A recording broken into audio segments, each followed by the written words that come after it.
ಎಲ್ಲರಿಗೂ ನಮಸ್ಕಾರ. ಸಬಿ ರುಚಿಗೆ ಸ್ವಾಗತ. ನಾನಿವತ್ತು ಕ್ಯಾರೆಟ್ ಹಲ್ವಾ ಮಾಡ್ತಾಯಿದ್ದೀನಿ. ಈ ಕ್ಯಾರೆಟ್ ಹಲ್ವಾವನ್ನು ಸ್ವಲ್ಪ ಡಿಫ್ರೆಂಟಾಗಿ ಮಾಡಿದ್ದೀನಿ. ತುಂಬ ಚೆನ್ನಾಗಿರುತ್ತೆ.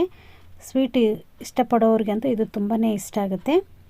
ವಿಡಿಯೋವನ್ನು ನೀವು ಸ್ಕಿಪ್ ಮಾಡದೆ ಕೊನೆ ತನಕ ನೋಡಿ. ಬನ್ನಿ ಈ ಕ್ಯಾರೆಟ್ ಹಲ್ವಾನ ಹೇಗೆ ಮಾಡೋದು ಅಂತ ನೋಡೋಣ. ಅದಕ್ಕಿಂತ ಮುಂಚೆ ನೀವು ನಮ್ಮ ಚಾನಲ್ಗೆ ಹೊಸಬರಾಗಿದ್ದರೆ ಇವಾಗಲೇ ನೀವು ಸಬ್ಸ್ಕ್ರೈಬ್ ಮಾಡಿ, ಪಕ್ಕದಲ್ಲಿರುವ ಬೆಲ್ ಐಕನನ್ನು ಕೂಡ ಪ್ರೆಸ್ ಮಾಡಿ. ಅದು ಹೇಗೆ ಮಾಡೋದು ಅಂತ ನೋಡೋಣ. ಮೊದಲನೇದಾಗಿ ನಾನಿಲ್ಲಿ 1 kg ಆಗುವಷ್ಟು ಕ್ಯಾರೆಟ್ ತಗೊಂಡಿದ್ದೀನಿ. ಒಂದು 15 ಬಾದಾಮಿ ತಗೊಂಡಿದ್ದೀನಿ. ಒಂದು 15ರಿಂದ 20 ಗೋಡಂಬಿ ತಗೊಂಡಿದ್ದೀನಿ. ಸ್ವಲ್ಪ ದ್ರಾಕ್ಷಿ ತಗೊಂಡಿದ್ದೀನಿ. ಒಂದು 6ರಿಂದ 7 ಏಲಕ್ಕಿ ತಗೊಂಡಿದ್ದೀನಿ. ಇಲ್ಲಿ ನಾನು ಸಪ್ಪೆ ಕೋವಾ ತಗೊಂಡಿದ್ದೀನಿ. ಒಂದು ಕುಕ್ಕರ್ ತಗೊಂಡಿದ್ದೀನಿ. ಅದಕ್ಕೆ ನಾನು 1 ಟೇಬಲ್ ಸ್ಪೂನ್ ಆಗುವಷ್ಟು ತುಪ್ಪವನ್ನು ಹಾಕ್ಕೊಂಡು ನೀಟಾಗಿ ಈ ಥರ ಸವರ್ಕೊಳ್ಳೋಣ. ಈ ತುಪ್ಪವನ್ನು ಹಾಕೋದ್ರಿಂದ ಕ್ಯಾರೆಟ್ ಬೇಯುವಾಗಲೂ ಚೆನ್ನಾಗಿ ಬೇಯುತ್ತೆ. ಟೇಸ್ಟ್ ಕೂಡ ತುಂಬಾ ಚೆನ್ನಾಗಿರುತ್ತೆ. ಅದಕ್ಕೋಸ್ಕರ ಈ ತುಪ್ಪವನ್ನು ನಾವಿಲ್ಲಿ ಸೇರಿಸ್ಕೋಬೇಕು. ಇವಾಗ ನಾನಿಲ್ಲಿ ಕಟ್ ಮಾಡಿ ತೊಳೆದು ಇಟ್ಟಿರುವಂಥ ಕ್ಯಾರೆಟನ್ನು ಕೂಡ ಹಾಕ್ಕೊಳ್ತಾ ಇದ್ದೀನಿ ನೋಡಿ. ಇದ್ರ ಜೊತೆಗೇ ನಾನು ಒಂದು ಅರ್ಧ ಕಪ್ ಆಗುವಷ್ಟು ಹಾಲನ್ನು ಕೂಡ ಹಾಕ್ಕೊಳ್ತಾ ಇದ್ದೀನಿ. 1 ಟೇಬಲ್ ಸ್ಪೂನ್ ಆಗುವಷ್ಟು ತುಪ್ಪವನ್ನು ಕೂಡ ಸೇರಿಸ್ಕೊಳ್ಳೋಣ. ತುಪ್ಪ ಮತ್ತು ಹಾಲು ಜೊತೆನೇ ಇದು ಚೆನ್ನಾಗಿ ಬೇಯಬೇಕು. ಇವಾಗ ನಾನು ತುಪ್ಪವನ್ನು ಮೇಲ್ಗಡೆಯಿಂದ ಹಾಕ್ಕೊಂಡಿದ್ದೀನಿ. ಮುಚ್ಚಳ ಮುಚ್ಚಿ ಇದನ್ನು ಒಂದು 2 ವಿಸಿಲ್ ಚೆನ್ನಾಗಿ ಕೂಗಿಸ್ಕೊಳ್ಳೋಣ. ನೋಡಿ, ಇವಾಗ 2 ವಿಸಿಲ್ ಆಗಿದೆ. ಕ್ಯಾರೆಟ್ ಕೂಡ ಇಲ್ಲಿ ತುಂಬಾ ಚೆನ್ನಾಗಿ ಬೆಂದಿದೆ ನೋಡಿ. ಇಲ್ಲಿ ಎಷ್ಟು ಸಾಫ್ಟ್ ಆಗಿದೆ ನೋಡಿ, ತುಂಬಾ ಸಾಫ್ಟ್ ಆಗಿದೆ. ಇಷ್ಟಾದರೆ ಸಾಕು. ಇವಾಗ ನಾವು ಇದನ್ನು ಚೆನ್ನಾಗಿ ಮ್ಯಾಶ್ ಮಾಡ್ಕೋಬೇಕು. ಕ್ಯಾರೆಟ್ ಇಲ್ಲಿ ಗಟ್ಟಿ ಗಟ್ಟಿ ಆಗಿರಬಾರ್ದು, ಫುಲ್ಲು ನುಣ್ಣಗೆ ಆಗಿರಬೇಕು. ಚೆನ್ನಾಗಿ ಇದನ್ನು ಮ್ಯಾಶ್ ಮಾಡಿ ಇಟ್ಕೊಳ್ಳೋಣ. ಇವಾಗ ನಾನಿಲ್ಲಿ ಸಕ್ಕರೆಯನ್ನು ಪುಡಿ ಮಾಡ್ಕೋಬೇಕು. ಒಂದು ಮಿಕ್ಸಿ ಜಾರ್ ತಗೊಂಡಿದ್ದೀನಿ. ಅದಕ್ಕೆ ನಾನು ತಗೊಂಡಿರುವಂಥ ಸಕ್ಕರೆಯನ್ನು ಹಾಕ್ಕೊಂಡಿದ್ದೀನಿ. ಇವಾಗ ನಾನು ಇದ್ರ ಜೊತೆಗೇ ಏಲಕ್ಕಿಯನ್ನು ಕೂಡ ಹಾಕ್ಕೊಳ್ತಾ ಇದ್ದೀನಿ. ಸಕ್ಕರೆ ಜೊತೆನೇ ಸಕ್ಕರೆ ಮತ್ತು ಏಲಕ್ಕಿ ಇದ್ರ ಜೊತೆಗೇ ಹಾಕ್ಕೊಂಡು ನಾವು ಪೌಡರ್ ಮಾಡೋದ್ರಿಂದ ಏಲಕ್ಕಿ ಕೂಡ ಚೆನ್ನಾಗಿ ಪೌಡರ್ ಆಗುತ್ತೆ. ಅದಕ್ಕೋಸ್ಕರ ಈ ಥರ ಮಾಡ್ಕೋಬೇಕು. ಇವಾಗ ಇದನ್ನು ಮುಚ್ಚಳ ಮುಚ್ಚಿ ನುಣ್ಣಗೆ ಗ್ರೈಂಡ್ ಮಾಡ್ಕೊಳ್ಳೋಣ. ಇವಾಗ ನೋಡಿ, ಇಲ್ಲಿ ಸಕ್ಕರೆ ಪುಡಿ ರೆಡಿಯಾಗಿದೆ. ಇದ್ರ ಜೊತೆಗೆ ನಾನು ಏಲಕ್ಕಿ ಹಾಕಿದ್ದೆ ನೋಡಿ, ನುಣ್ಣಗಾಗಿದೆ. ಒಳ್ಳೆ ಪರಿಮಳ ಬರ್ತಾಯಿದೆ, ಘಮ ಘಮ ಅಂತ. ಇವಾಗೊಂದು ಪ್ಯಾನ್ ಇಟ್ಕೊಂಡಿದ್ದೀನಿ. ಅದಕ್ಕೆ ನಾನು 2 ಟೇಬಲ್ ಸ್ಪೂನ್ ಆಗುವಷ್ಟು ತುಪ್ಪವನ್ನು ಸೇರಿಸ್ಕೊಂಡಿದ್ದೀನಿ. ತುಪ್ಪ ಚೆನ್ನಾಗಿ ಬಿಸಿಯಾಗಲಿ.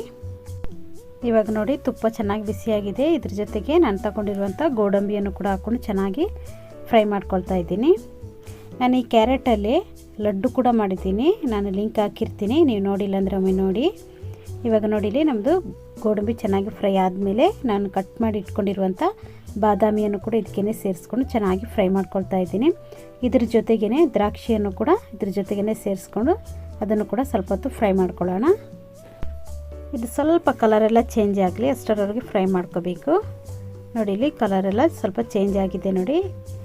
ಇವಾಗ ನಾವು ಇದನ್ನು ಒಂದು ಪ್ಲೇಟಿಗೆ ತೆಗೆದಿಟ್ಕೊಂಬಿಡೋಣ. ಇಷ್ಟಾದರೆ ಸಾಕು. ಎಲ್ಲ ಡ್ರೈ ಫ್ರೂಟ್ಸನ್ನು ತೆಗೆದು ಎತ್ತಿಟ್ಕೊಂಬಿಡೋಣ. ಇವಾಗ ಇದರಲ್ಲಿ ತುಪ್ಪ ಎಲ್ಲ ಉಳಿದಿರುತ್ತಲ್ಲ, ಅದಕ್ಕೇ ನಾನು ತಗೊಂಡಿರುವಂಥ ಕೋವಾ ಇದೆಯಲ್ಲ, ಅದರದ್ದು ಅರ್ಧ ಭಾಗದಷ್ಟು ನಾನು ಹಾಕ್ಕೊಂಡಿದ್ದೀನಿ. ಒಂದು ಸ್ವಲ್ಪ ಉಳಿಸ್ಕೊಂಡಿದ್ದೀನಿ. ಇವಾಗ ಇದ್ರ ಜೊತೆಗೇ ನಾನೊಂದು ಅರ್ಧ ಲೋಟದಷ್ಟು ಹಾಲು ತಗೊಂಡಿದ್ದೀನಿ. ಅರ್ಧ ಲೋಟ ಹಾಲನ್ನು ಸ್ವಲ್ಪ ಸ್ವಲ್ಪನೇ ಇದ್ರ ಜೊತೆಗೆ ಹಾಕ್ಕೋಬೇಕು. ಈ ಕೋವಾ ಇದು ಚೆನ್ನಾಗಿ ಮೆಲ್ಟ್ ಆಗಬೇಕು. ಆ ಥರ ನಾವು ಇದನ್ನು ಸ್ವಲ್ಪ ಸ್ವಲ್ಪನೇ ಹಾಲನ್ನು ಹಾಕ್ಕೊಂಡು ಮಾಡ್ಕೊಳ್ಳೋಣ.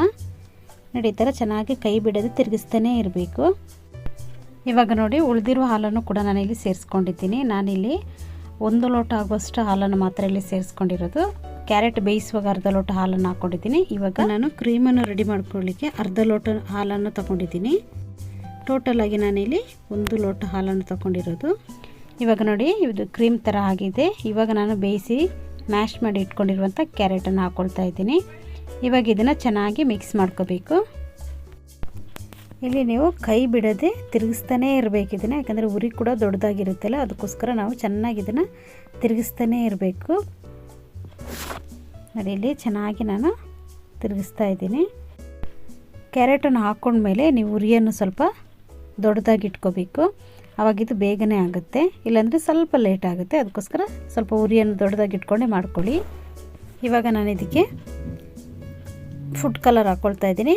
1 ಸ್ಪೂನ್ ಹಾಲಿಗೆ ಒಂದು ಸ್ವಲ್ಪ ಕಲರ್ ಹಾಕ್ಕೊಂಡಿದ್ದೀನಿ, ಫುಡ್ ಕಲರ್ ಹಾಕ್ಕೊಂಡು ಚೆನ್ನಾಗಿ ಮಿಕ್ಸ್ ಮಾಡ್ಕೊಂಡಾದ್ಮೇಲೆ ಅದನ್ನು ಇದಕ್ಕೆ ಸೇರಿಸ್ಕೊಳ್ತಾ ಇದ್ದೀನಿ. ಸೇರಿಸ್ಕೊಂಡು ಚೆನ್ನಾಗಿ ಇದನ್ನು ಮಿಕ್ಸ್ ಮಾಡ್ಕೊಳ್ಳೋಣ. ನಿಮಗೆ ಫುಡ್ ಕಲರ್ ಬೇಡ ಅಂದರೆ ನೀವು ಸ್ಕಿಪ್ ಮಾಡ್ಬೋದು. ಕ್ಯಾರೆಟಲ್ಲಿ ಒಳ್ಳೆ ಕಲರ್ ಇರುತ್ತಲ್ಲ, ಅದೇ ಸಾಕಾಗುತ್ತೆ. ನಾನಿಲ್ಲಿ ಗ್ರೈಂಡ್ ಮಾಡಿ ಇಟ್ಕೊಂಡಿರೋಂಥ ಸಕ್ಕರೆ ಪುಡಿಯನ್ನು ಕೂಡ ಸೇರಿಸ್ಕೊಂಡಿದ್ದೀನಿ.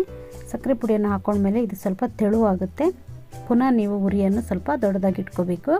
ದೊಡ್ಡದಾಗಿ ಇಟ್ಕೊಂಡು ಇದನ್ನು ಚೆನ್ನಾಗಿ ಕೈ ಬಿಡದೆ ತಿರುಗಿಸ್ತಾನೇ ಇರಬೇಕು. ನಾನು ತಗೊಂಡಿರುವಂಥ ಎಲ್ಲ ಸಕ್ಕರೆ ಪುಡಿಯನ್ನು ಹಾಕ್ಕೊಂಡಿದ್ದೀನಿ. ಹಾಕ್ಕೊಂಡು ಚೆನ್ನಾಗಿ ಇದನ್ನು ಕಲಿಸ್ಕೊಳ್ಳೋಣ. ನೋಡಿ, ಇಲ್ಲಿ ಚೆನ್ನಾಗಿ ತಿರುಗಿಸ್ತಾ ಇದ್ದಂಗೆ ಸ್ವಲ್ಪ ತೆಳುವಾಯಿತು. ಇವಾಗ ಉರಿಯನ್ನು ಸ್ವಲ್ಪ ದೊಡ್ಡದಾಗಿ ಇಟ್ಕೊಂಡು ಚೆನ್ನಾಗಿ ಇದನ್ನು ಕೈ ಆಡಿಸ್ತಾನೇ ಇರಬೇಕು. ನೋಡಿ, ಚೆನ್ನಾಗಿ ತಿರುಗಿಸ್ತಾ ಇರಬೇಕು.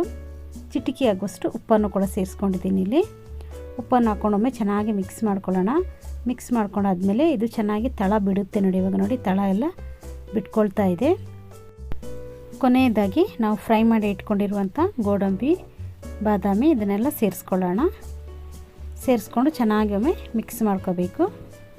ಇವಾಗ ನೋಡಿ, ರುಚಿಯಾಗಿರುವಂಥ ನಮ್ಮದಿಲ್ಲಿ ಕ್ಯಾರೆಟ್ ಹಲ್ವಾ ರೆಡಿಯಾಗಿದೆ ನೋಡಿ. ಈ ವಿಡಿಯೋ ನಿಮಗೆ ಇಷ್ಟ ಆದರೆ ಲೈಕ್ ಮಾಡಿ, ಶೇರ್ ಮಾಡಿ, ಸಬ್ಸ್ಕ್ರೈಬ್ ಮಾಡಿ. ವಿಡಿಯೋ ನೋಡಿದ್ದಕ್ಕಾಗಿ ಧನ್ಯವಾದಗಳು. ನಾನು ಸಬಿ.